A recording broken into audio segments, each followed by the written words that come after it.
It's all you, Mayor. Hi, everyone. Thanks for joining us today. I think it's going to be a pretty exciting day. We've got four of Google's Help Forum top contributors. These folks probably know more about the inner workings of local search at Google than anybody that doesn't work at Google, and I think we're really lucky to have them.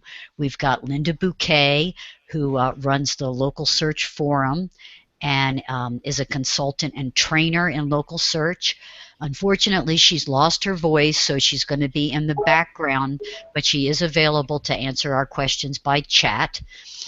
We also have Colan Nielsen and Joy Hawkins of Impresio Marketing. They're both from a full-service agency in Toronto, Canada, and I think the agency's pretty darn lucky to have two TCs on their staff. And of course, we have Professor Maps here with us. Thanks everybody for coming. And can we start out by learning a little bit about the changes that Google made to the Help Forum recently? Personally, I've only been in there very briefly to check it out, but is there anything we need to know about this, anything that's different? Mike? Well, I defer to Joy. She's been using it much longer than I have. Joy, why don't you answer that? Some of my favorite features about it is they have, it's a lot more obvious now when people have actually responded to posts and stuff. So they kind of highlighted the top contributors a bit better. I think the word top contributor is something that we're familiar with, but the regular public that uses the Google forum, they don't really understand what a top contributor is. So I've noticed that Google's now labeling us as experts instead of top contributors, which I think is a lot easier for people to kind of understand like what a top contributor is. I've also noticed that the like Mark's best answer and voting up answers and stuff like that is a lot more evident than it used to be. So I think overall the design change is it's a lot more user friendly and easier to navigate around, and the pinned posts are also a lot more visible than they used to be, and there's not so many of them. One of the things that used to drive me nuts about our forum is there was like 20 pinned posts, so you actually had to scroll down like 3/4 of the page even to get any of the new posts, and that's not the case anymore with the new version. How is search better? I haven't noticed any change as far as like what you actually get when you search in it. I think it just looks nicer. When Google said there's two categories, talk and list or something, what does that refer to? Or two sort of views, what are they talking about? In their post, their announcement, they talked about sort of this high-level organization. I think it's to do with the idea of trying to make it easier for the users to find answers to their questions before they actually post to the forum. Because 99% of the time, someone will just come, they'll post something, which is great. You know, we'd love to answer questions, but usually that answer can be found by doing a quick search, and I think this facilitates that a little easier. Okay, well, thank you all. I can't wait to get in there and play around with it a little bit more. I know that the search feature of the help forum has always been my go-to. I go there and ask my question first and look for answers that have already been given. And usually I can find useful responses that way. We have some questions. We're going to take live questions from the audience, so if you have any questions, please enter them in the chat. And we also have some questions that people sent in to us in advance, so I'm going to get started with some of those questions. The first one is, how can I get Google to link to the menu on my site instead of linking to it on a third-party site? Anybody who has any insight to that, please speak up, because that is a common problem with the restaurants. Yeah, I've had some success with that, but I noticed recently that it reverted. So my early success, I mean, what we did was we got the erroneous menus taken off. The ideal is to get it taken off of the site where it's posted, and then being sure that you have a really obvious menu page on your site. I think it would be helpful if the menu pages were done in rich snippets. And if the menu page has some page prominence, if you're throwing some good internal links to it, will probably help Google see that as the prominent one. Short of that, you probably need to pick one of the obvious menu sites and use it regularly. Otherwise, Google's going to screw up. Mike, I've noticed with a lot of menus on restaurant sites, like a huge majority of them just take a picture of their menu and upload it as a picture. Right.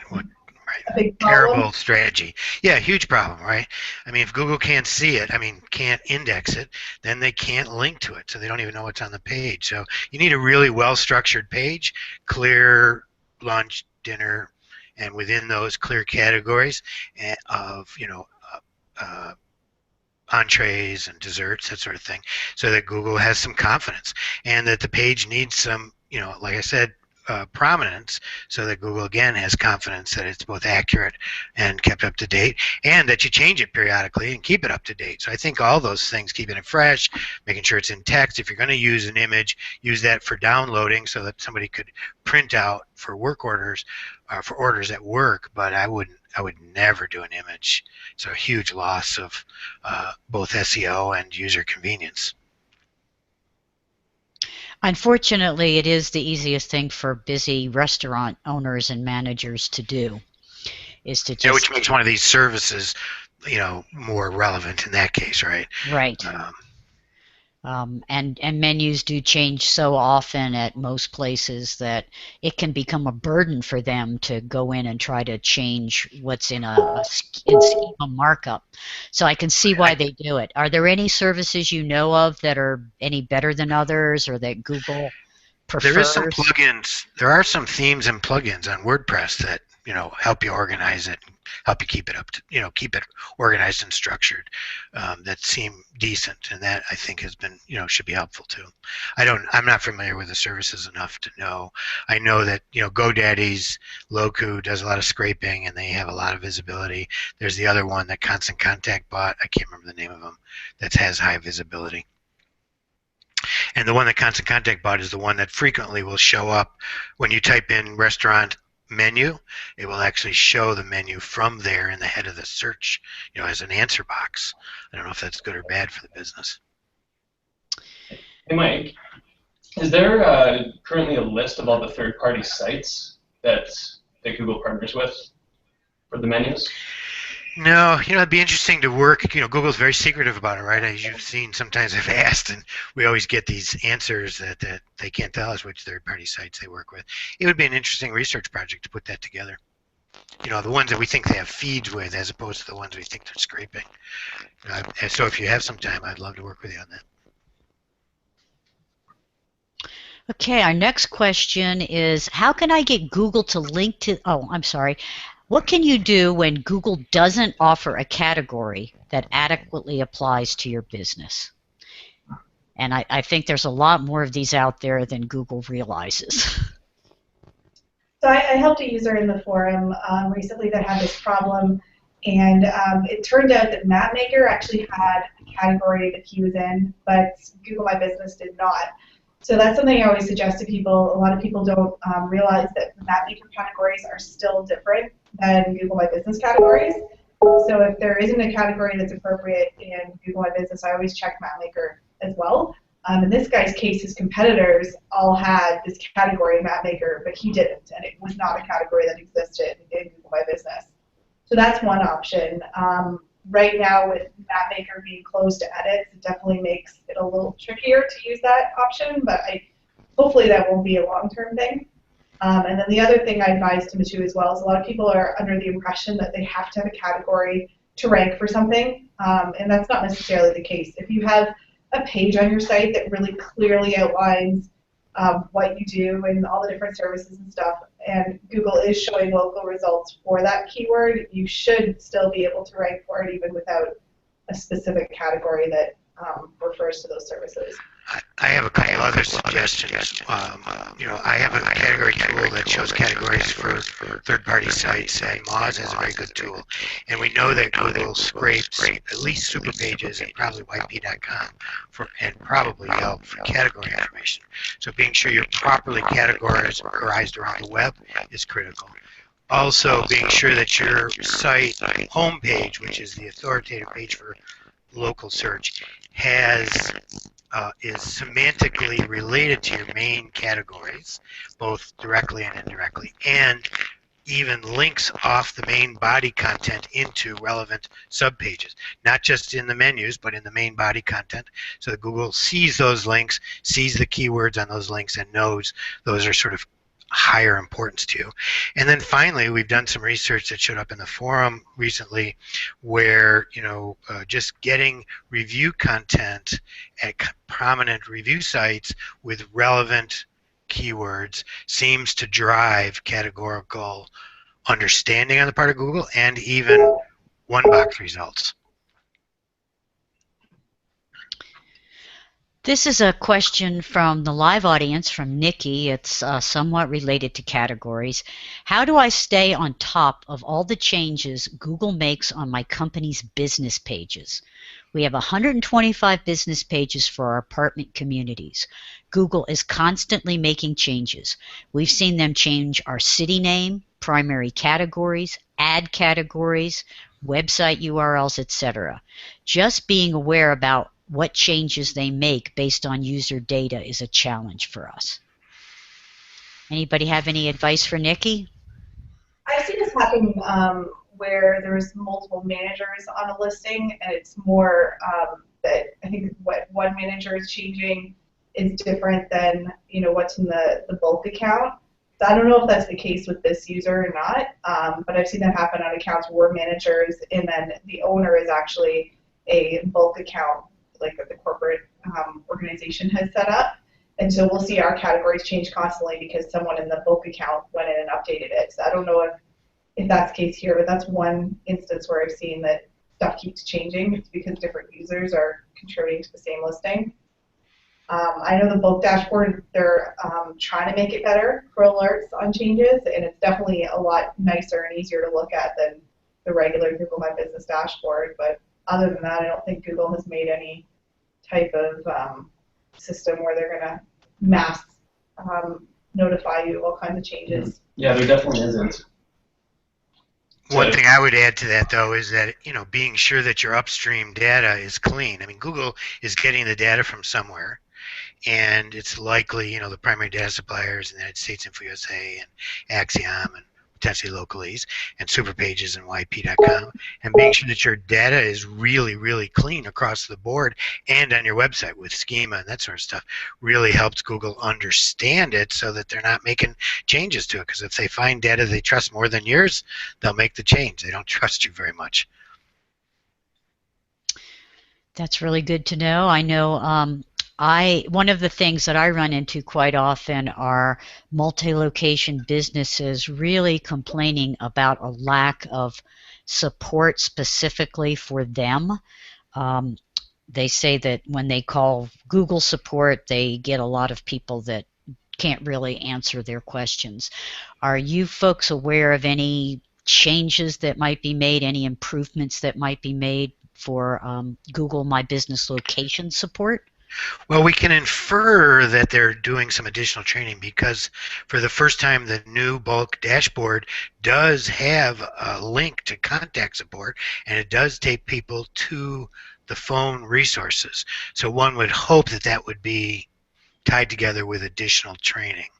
Obviously, the email on bulk is going to go to people who are focused on bulk, and so that email, if you can wait for the time to get back to you, is likely to be more fulfilling than speaking with a less than knowledgeable person on the phone. And then we've experienced this the other day. We were talking to somebody, but if you call back, you sometimes will get somebody more knowledgeable than not. And rule number one is don't believe any ranking information that they give you. Now that's actually a question.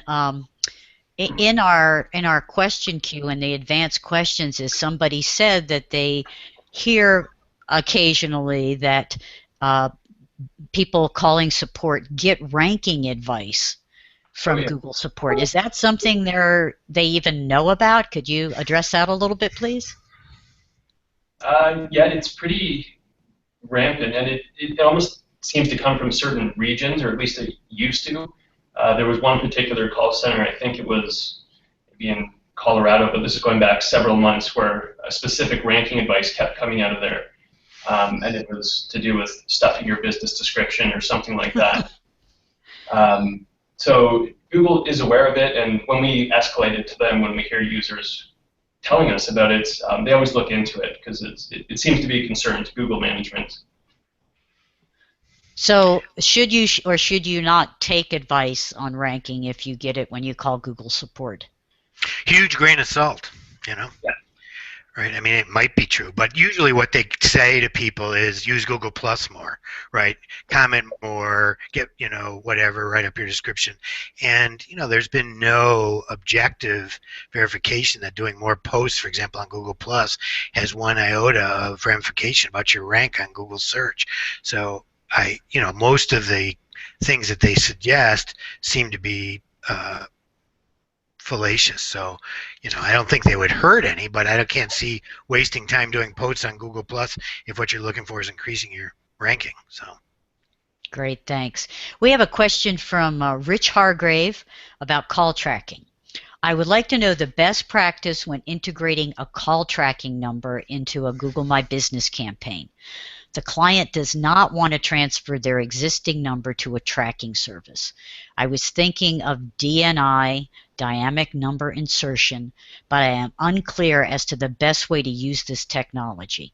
Thank you for your time and knowledge. It's a really long conversation. There's a great post on my site done by CallRail. If you do, you know, if you look Blumenthal's and call tracking guide, you'll find it.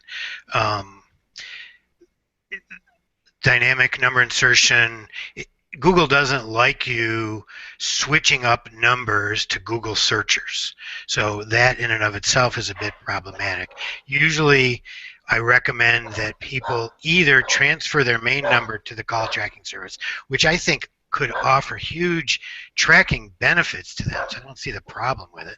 But if they're unwilling to do that, then I would pick a secondary number that is used strictly for local search, and you would end up with two numbers, a primary and a secondary number.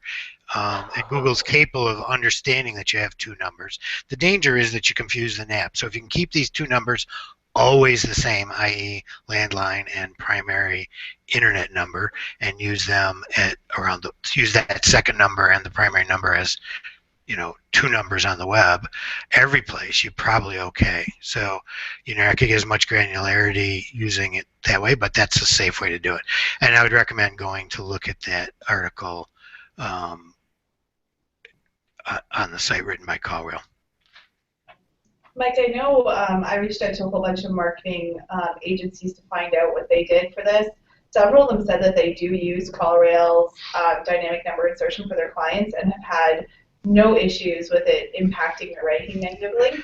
Right. It's not a ranking issue as much as it is a Google doesn't like. Google perceives that if they're sending a searcher and they say the number is X and they send the searcher over to your site and you show them number Y and you're not showing them number X, they view it as cloaking.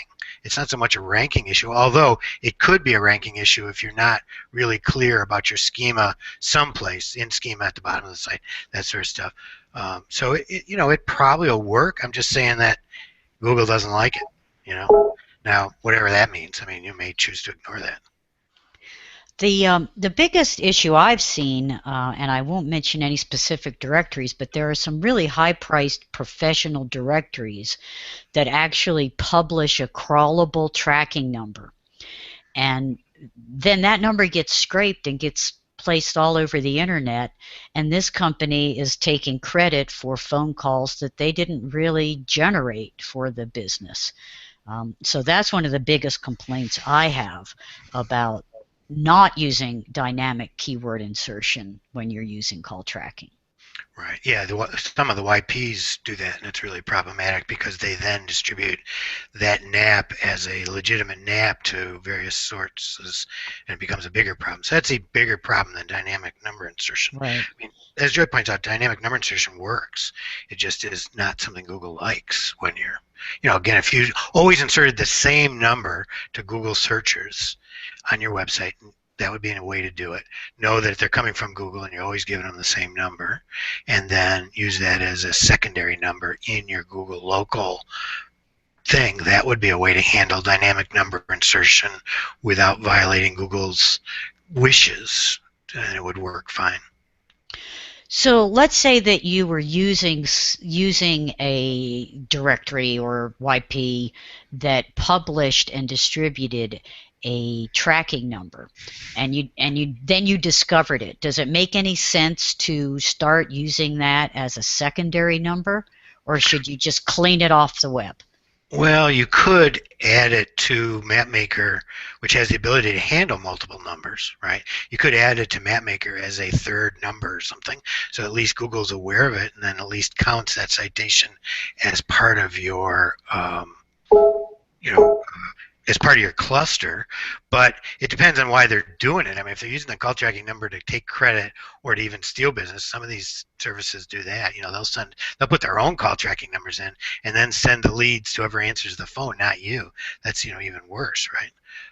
So if it's that, I would definitely object to it. Otherwise, I'd probably just stick it into MapMaker as a secondary number so that Google doesn't think you have a different app. Great advice. Next question, is it possible to edit a custom URL? Custom is a misnomer. It's a algorithmically generated URL, and Google's very rigid about who can change them. And I think if you die, you can change them. Maybe, I'm not sure, but we have seen the occasional case of people getting them deleted and changed through support. Very rare. And so for the most part, you're better off doing a redirect from your site if you want a shortened URL than using a custom URL at Google, because if your business name changes or other circumstances changes, it's darn near impossible to get it changed. Would you disagree with that, Joy or Colin? No, totally agree. I've heard of support being able to change it, like you said, a few times. And other than that, it's basic capitalization type things that you can change, but that's about it. Okay, our next question is for Joy. Now that Google has removed the link to the local pages from Google Plus and gotten rid of the old maps, how do you recommend searching out and dealing with duplicates? And what are the implications of Google's removing these, or access to these things? I think it was just more of a aesthetic change, Google removing the bar. I mean, other than us as people in the SEO industry, I don't think a lot of people actually used it. So if people are regularly using a feature, you're going to know Google's going to probably chuck it at some point. They definitely don't cater anything about their product towards SEOs. The way that I've always searched for duplicates is using MapMaker. And Linda's going to send out a link to a post that I did just last week on how to find duplicates on MapMaker, because I think a lot of people don't quite understand how to use MapMaker. You can still do this even with MapMaker being closed to edits. You just can't touch a listing right now, but you can still use all their search features. And the biggest thing, I think it's step 2 or 3 in the article. I didn't actually know this for the longest time, but when you're searching, like you do a search in MapMaker and it returns a list of, let's say, 5 listings. The only way to get the CID number on each listing, which you need to figure out what Google Plus page is talking about, is to open each one in a new tab. And that was a tip that one of the MapMaker guys told me at some point. Without that, you can't even do what I referenced in the article. So that was kind of a neat tip. But I found time and time again, MapMaker always returns more duplicates than any other source that I've ever tried searching for. Even the local bar, when it was there, would miss some. MapMaker will also return listings that are not currently associated with that phone number, but were at some point. And that's really helpful as well to know. Yeah, I think Google on the Google Maps side is actually intentionally hiding these duplicates for customer reasons. But as we know from SEO experience, it probably can negatively impact rank. And so the fact that they aren't visible there makes people think they aren't there, but as you've found with MapMaker, they are. So I think it's really just an aesthetic decision on the part of Maps to not confuse searchers. Great, thank you. That was very valuable information. The next one is about penalties. Can you tell us what you know about local penalties, please? Obviously, you have some kind of penalty if your account or listing is suspended. But are there other clues that you may have a penalty? What types of penalties are there? How long do they persist? And how do you get out from under them? Well, there's basically listing penalties, and then there's account penalties. Account penalties usually are incurred when there is systemic abuses. Let me use air quotes there, where Google thinks that you're doing this on multiple listings. In that case, there is a re-inclusion request form in support. You clean up your listings, make them compliant with the guidelines, and then Google will hopefully re-include you.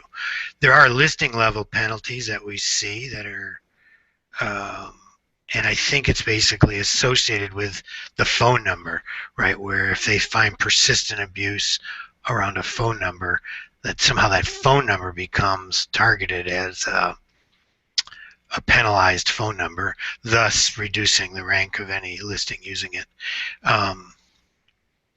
In that situation, I think changing your phone number, starting from scratch. I mean, there may be a way to get out of it, cleaning everything up and, doing a lot of, SEO work around it. It's a lot of work. I know that when it comes to penalties, I don't use the word penalty ever when referring to local ranking, because I think of Penguin or Panda or like some of the actual penalties that exist out there that Google's used. They've never come out at any point and said that there is one that exists for local. But I know that one of the things that I look at is if the website ranks really high organically, but for whatever reason the business shows up nowhere on local. I've seen cases where businesses don't even appear at all in the local index for the category that they have listed as their primary category. I mean, you can go back pages and pages and you start getting listings in other towns before you even get the listing you're looking for. So I know cases like that, I would say there appears to be some type of penalty, and normally the cause I've seen the most for impacting it, and so I wouldn't say it's a penalty, is other listings using the same phone number or closed listings using the same phone number. And again, I don't think it's penalized. I think it's more like filtered or something out of the results. But that's the number one thing that I've seen in cases where it doesn't rank high. It's usually due to another listing. Right. I think another big one that gets penalized is forwarding website addresses that forward to another address. We've seen a lot of cases where those types of pages have definitely been devalued or I guess penalized, per se. They'll actually get disabled now. Right. Yeah, you'll actually get the disabled message right inside the dashboard for those cases. Wow. Very good to know. I know that a lot of times people will change, something will change. Maybe they'll get a new website and they'll change it on their Google Plus listing, but they don't change it on their citations and other directory listings. Is this a problem, or is it okay? I would say it's a problem depending on which citations they are. I've seen a lot of people stress over, the random directories that I've never even heard of that no one uses. I think if the core, and I always kind of refer to Whitespark's list. They have a list of the top 20 to 30 citations for any given country, and if it's one of those or it's one of the ones that really matters in your industry, then it's definitely a problem. I would fix it. If it's some random third-party site that there isn't even a way to update, I wouldn't stress about it. Great, thank you. Has Google fixed the problems with showing the chosen profile image? Not totally. They seem to have different rules for the desktop and for mobile. And my experimenting has shown that on the desktop, when you choose the profile image, that's what it'll show. And in mobile, they're still struggling with it. Whether that is a conscious decision or an unconscious one, I'm not sure. So in mobile, I continue to have difficulties getting a profile image to stick. So it seems kind of random. The implication or the inference is that they know the problem and they're trying to fix it, but it could be a conscious, programming decision to show different types of images based on what Google's algorithm thinks the image is in one environment than another, because they think the user might find it more meaningful or something. I don't know. Historically, they haven't liked logos. They haven't liked single headshots. They prefer in the maps environment an image that is meaningful to somebody using a map, or in the case of a product, a company that sells products, some products or team photos, that kind of thing. Maybe the front of the building. But there seems to be a certain amount of randomness to it. For example, in Barbara Oliver, my pet client, I've consistently tried product shots that we like, and they consistently replace them with interior shots that we haven't chosen. In mobile only. On the desktop, we're able to make them stick. So the answer is no, they haven't. If they have solved the problem, they haven't told us what the solution is. Another question from Rich Hargrave. I would like to know if there's any alternative to creating a new Google Plus page when claiming creating a new maps listing. Merging with an existing one would make more sense, but I can't seem to make that happen. I'm confused. Why would you want to create a new page? I would say never create a new page unless it's a new business. I'd maybe get more context on that. I think Rich might be referring to, if you go to claim an existing page, it first creates a new Google Plus page in your account, and then it connects the local page to it, I think, and maybe he's wondering if there's any way to not have to go through that process. So I think the answer would be no, I believe. Okay. Right, and if they don't associate, in other words, if you created this Plus page and they don't automatically associate, then either your NAP is different or that Plus page was previously claimed and you didn't know it, and somehow there's a difference that allowed Google system to make a second page, in which case you need to call support or get them taken care of, because it should, in the end, Google should understand that there's only one entity. Sometimes they don't. It's an error. And I just posted a link from Linda that we think might help you understand that process a little bit better, Rich. Well, basically, what that article says is, instead of, it basically says call support, which I think is usually the fastest, quickest way. Google's standard line is, attempt to claim it and then send an email over to them and wait 2 weeks.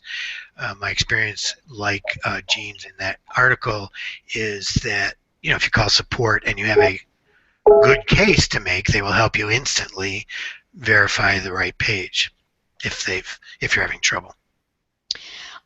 Just a personal observation that probably over the last year, Google support is now my first step when I have a problem, whereas Right. It used to be one of the last things I would try to do.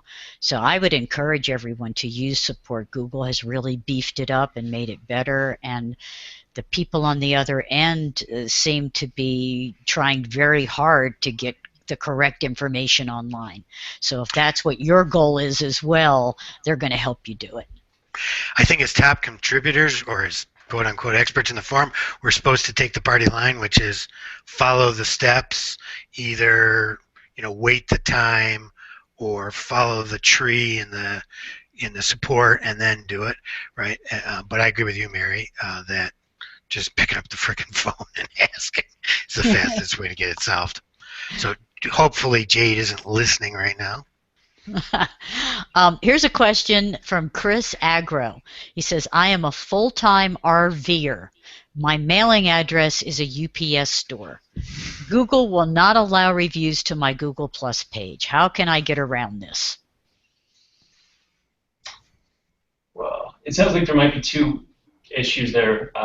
One could be UPS addresses aren't supposed to be used. But it also sounds like perhaps the page that was created is not a local page. Maybe it's a brand page if it's not accepting reviews. Or perhaps it just hasn't been verified yet, which probably won't happen if it's a UPS address. And the third question is he really eligible as a business? If he's driving his RV around the country, what is the reason that he has a local listing in Google? Would be the third question. So we don't know, without knowing the full story.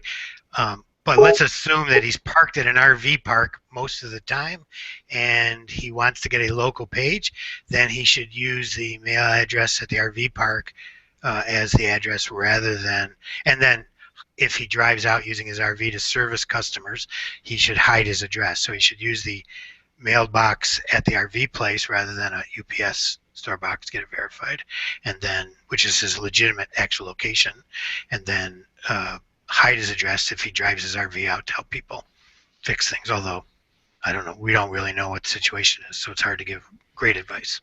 Well, Chris, if you're on the live call, you can try to clarify this a little bit through chat, and we can come back to you if that didn't answer your question. Next question is, how can I get more reviews, and how should I ask for reviews? Usually what I advise to businesses I work with is to target Android users. So let's say you're a dentist and you have someone come in for a teeth cleaning and you really want to ask them for a review. If you have an Android phone, you can leave a review for a business in literally like less than a minute.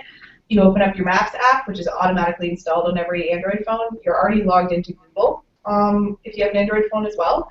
So there's no login required, no profile that you need to create, and all you have to do is search the business name on Maps and click the star rating. It's so fast and so easy.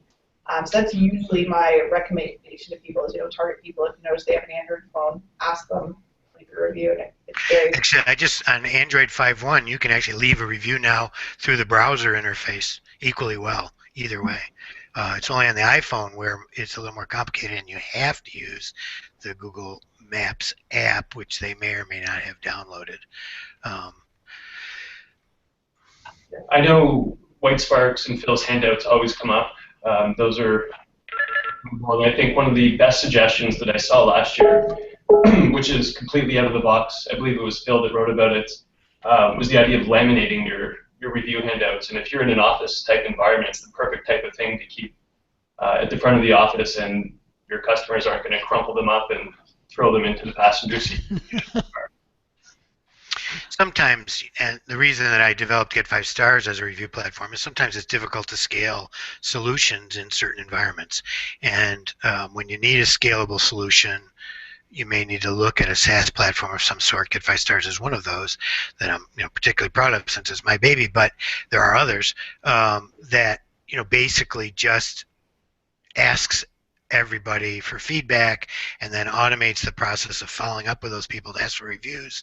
And again, in certain environments, that's a good solution. If you don't have this, you can't train the staff. The staff is dispersed. Sometimes you need to automate a solution at scale, and these handouts don't always work well. I've been running Get 5 Stars with a couple of clients, and the feedback's been incredible, actually. Oh, good. Thank you. Thanks, Colin. Appreciate it. I don't have an office in X city, but I'd like my business to rank for those searches. How can I get clients outside of the main local area and in surrounding towns? AdWords, it's a great solution. Organic search is another great solution. And long tail, particularly long tail organic searches are good. Those are the best. And then ultimately, if it's important to you, open an office there. We do see that in certain long tail searches, if you can create Google's understanding that you're in that particular business, in that market, they may show the local results in a broader area. For example, jewelry appraisal, Buffalo, New York, is Barbara Oliver's, she's done a lot of work around the phrase because it's important to her funnel. It's sort of a long tail phrase in jewelry, but they show that search for 40 miles locally, 30 miles, whereas the search jewelry Buffalo is a very narrow search, about 5 miles. So sometimes by picking phrases that are primary phrases, longer tail phrases, you can do it as well. But the easiest thing, AdWords. Second easiest is organic, and then you really have to work at local if you're not going to open an office. Yeah, I would second what Mike says, the long tail thing. So I've seen so many businesses, they target 5 cities, let's say, and they just throw out the landing page for each city that has some content on it, and they expect that that's automatically going to rank them organically. It just doesn't. There's just way too many actual local businesses that Google could show instead. So I've seen the same thing. The only real way to get any type of organic presence is to target like longer tail keywords or keywords that not everyone's targeting. Is usually the best way to go. I think a lot of reasons too why so many business owners are turned off by AdWords is they get this idea that if they have organic traffic, it's somehow going to be better traffic or higher converting traffic, or oh, it's free versus AdWords paid. I would argue that if you're willing to pay someone several $100s a month to do SEO for you, why would you not be willing to pay a couple $100s a month towards AdWords? And if you're going to go that route, do not do AdWords Express. So that's my advice on AdWords. Have you used AdWords Express recently, Joy? Yes, we tried it actually a couple months ago for a client because he was convinced that by getting those review stars in his ads, it would just make his performance so much better. He definitely didn't get any more phone calls. He got less than when we were running the full-blown version of AdWords. I think the biggest thing that sucks about AdWords Express is the fact that it automatically turns on the display network. You cannot shut it off. And I don't even know what type of setting they use, but people are under the impression that when they set up an AdWords Express account and let's say they're a plumber, they're going to be targeting people that are searching for a plumber. That doesn't happen on the display network. No one's searching for you. Your ad just randomly shows up on different websites that maybe have the word plumber on them somewhere. And this client that I was trying it on, I mean, he spent a good third, almost half his budget went towards the display network. So that's like essentially all wasted money. I saw an example where it had been working reasonably well and providing a lot of Google search results as opposed to just display network. But I saw an example of where 1 month, all of a sudden, all of the ads were display network instead of just some of them, and they were all on Yelp, and that none of them converted. It was like this 1 month to the next. It was as if Yelp turned on an auto clicker and was getting looking to drive up their income for month end or something. Obviously, that's wild speculation, but I think it's interesting speculation. And every AdWords was from the Yelp display. Was from Yelp using the display network. Every one for like a 2-week period, and then it stopped. So it's kind of weird. I don't know what happened, and it had been performing reasonably well before that, and then just tanked. So. One of the things that I do when I get somebody that comes to me with a service area business and wants to rank for all over the place, 100-mile radius, is I sit down and talk to them about it, because sometimes it's just they want to do that because they are willing to travel that far. But it doesn't mean that they're ever really going to have a chance to rank for something that's 100 miles away from them. So a lot of times I start with talking with the business about what is your strategy, and quite frankly, if they're in a business that a lot of people need, like say a plumber or an electrician, most of the time if I can get them ranking in the local pack for their local area, I can start getting them enough leads that they give up on wanting to rank for that town that's 100 miles away. And cost them 10 times as much to get to. Yeah. But, then sometimes you do have people that, like I was dealing with a guy who specializes in putting in egress windows in basements for fire safety reasons. He really does rank for about a 250-mile radius because it's such a specialized thing, and we really don't have to work very hard in order to make that happen. So I think that when you have clients that come to you and want to rank for 100 different towns or a 100-mile radius, you need to sit down and talk to them about their business and their business strategy and figure out, how you're going to do this and the steps that you're going to try to take. I think that you're better trying to dominate that local pack for your true location, and then start trying to spread your influence out to maybe the next towns that are closest to you. Good point. Thanks. Expectations. This is a question about expectations. It's from somebody in an agency, and they'd like to know how you manage expectations with clients who have really messy NAP and have citations that are extremely outdated or inconsistent. I spoke to someone the other day actually that has this problem. They thought for some reason by hiring us, we could work a miracle and get them ranking in like, a couple of weeks. I always make sure I'm really clear with people that ranking or changing any type of substantial ranking in the first month or two is next to impossible. I always give it 3 to 4 months, and usually on the 3rd to 4th month is where we see quite a bit of spike in ranking when we first take on a business. So I'd say as long as you kind of set that expectation right off the get-go, you should be good.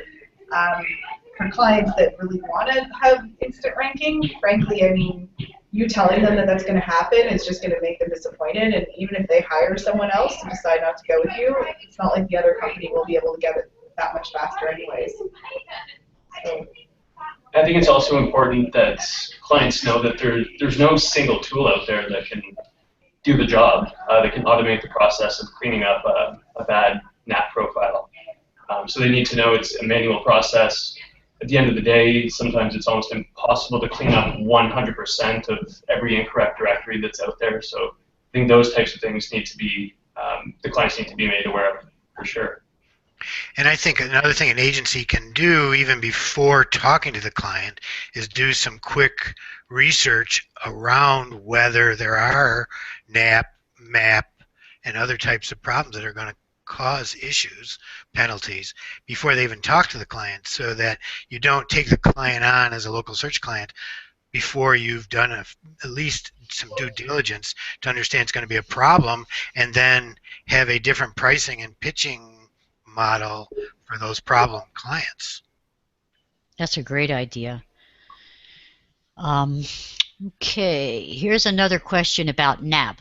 Why is my old address still showing up? I've been at this new location for years. Well, it's showing up because Google's data sources are still showing it as active. And they have not been, the listing hasn't, the address hasn't been closed at the sources Google looks to, your website, the primary data suppliers, InfoUSA, Axiom, LocalEase, or Yellow Page, YP.com, or Superpages, or a preponderance of that listing being somewhere else. I mean, Google believes that listing still exists. Obviously, you can close it at Google, which over time will cause it to decay in strength, but it still won't, deal with the fact that it exists at the sources Google looks at. And so you really need to put in place, like Colan suggested, a citation cleanup process that gets rid of the old listing from the internet. Okay. What's the best way to deal with the brand name change in Google My Business? Do I close the old listing and create a new one, or do I just change the name? Yeah, obviously. Andrew Shotland just wrote a great article on that at Search Engine Land that dealt with a lot of the issues of transitioning a business. But the optimal way is to get control of the small business, of the GMB, make the name change there, while simultaneously, or even prior to that, also changing the name at all these critical places around the internet, the top 20 or 30 sites that Joy mentioned, the primary data suppliers, the website, and then making the change within that same Google My Business account rather than closing it, because closing it often leads to, as Joy pointed out, ranking problems down the road. If you can avoid closing it, that's the best bet. Yeah, I always say don't close a listing unless you literally have no other option. Even for practitioners that leave, so let's say you're a dentist at one office and then you go and you work for someone else, you can actually still keep the practitioner and just update your address. There's no need to completely close it out. So I avoid closing unless there's no other option. Since you brought up the subject of practitioners, I'm going to ask how each of you deals with practitioners. Is that something that you promote for your clients or try to suppress? What do you think is the best strategy when you have a practice practitioner situation? I think it depends. I've seen lots of cases where the practitioner listing is stronger than the practice listing, and in cases like that, you definitely wouldn't want to minimize it, or you're just going to go from being able to rank to having 2 weak listings. So I kind of take it on a case-by-case basis. If you're using the same phone number for the practitioner listing and the practice listing, it's very unlikely that you'll see both show up in the same search result set. Usually Google picks one or the other. And I think the reason why practitioner listings sometimes can have a lot of strength is because of the citations that practitioners have. Like there are some sites that only list doctors on them. They don't list like practice names, but they list the names of specific doctors. And if you have a lot of those and those have a lot of reviews on them, a lot of times that'll make your practitioner listing stronger. So usually we start by doing an audit, and based on what we see in there, figuring out which one is stronger. And I definitely never create practitioner listings if they don't exist already. But out of the ones that exist currently, kind of picking which one you want to focus on. I think sometimes the practitioner listings are stronger too because practitioners are more likely to be in the public eye as public speakers, writing papers, being referenced in governmental reports, that kind of thing as well. So they're more likely to have broader brand awareness in a weird brand sense that Google might appreciate. And could you just remind everyone what the latest rules are for naming practitioner listings? Sure, I can grab that one. Practitioner should just be the practitioner name. Shouldn't have the practice name associated with it. However, if it's a single practitioner, Google will actually allow you to just have the practice listing. So technically you can, if you have a practitioner listing for a single practitioner, you can get it merged with the practice page. But otherwise it's practice name and then each practitioner just their practitioner name. Which is true at Google, right? But each of the data suppliers has, as Mary knows, weird rules about practice and practitioner names. Like at LocalU, I think it's that practitioner is to be by department, and it's for USA, it's a different field. So it's one of these oddities that makes managing multi-practitioner listings very complicated, very difficult. Hey, I'm getting SaaS career, so you guys might worry about dealing with doctors. And we have another question. Our last question is going to be one about how do you measure traffic coming from the 7-pack? And Ed, will you chime in on this one after the TCs have had a chance to talk, please? Do any of the TCs want to talk about this? How to measure traffic from the 7-pack? I mean, Google supports campaign tags, whatever they're called, on the URL in the Google My Business. So that's one way.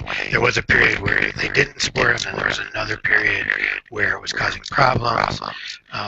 Typically, you don't want to use the word Google in any campaign tracker code that you use, but that's one way to do it. Ed, do you have some other suggestions, or Joy or Colin?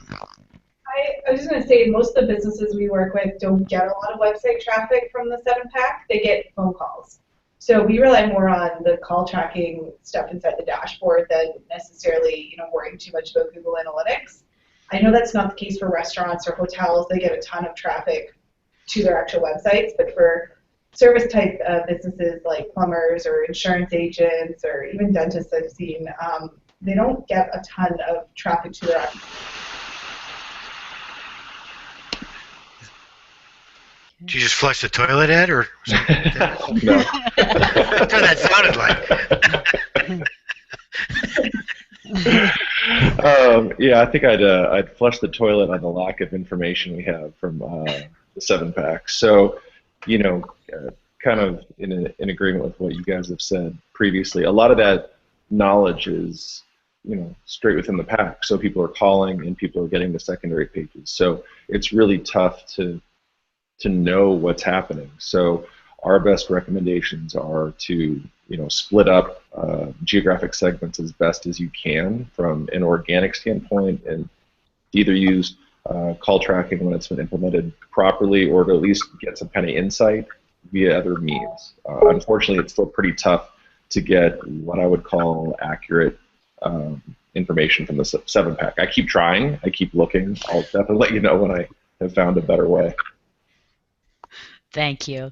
And just to get a little bit of fun as we wind down here, can each of the TCs tell me what's the weirdest question you've ever seen in the help forum? I'll go back to maybe my first post that I ever made. I think it was my first post ever before I was ever a TC. Back in the days, somebody had managed to post a picture of a dog doing his business. Somebody's business page, and I posted it to the forum and tried to figure it out. And this is maybe 4.5 years ago, so it took probably 3-4 weeks to get this one photo removed. So it kind of shows you how far we've come. So that was pretty strange. And I thought it was so funny. I did a post about it. Actually, so that's how my first introduction to Colan was, that post, actually. I think the recent ones that I've got that kind of still dumbfound me, Mike, you actually wrote about this as well, is the fact that people are still convinced that those robocalls they're getting are actually from Google.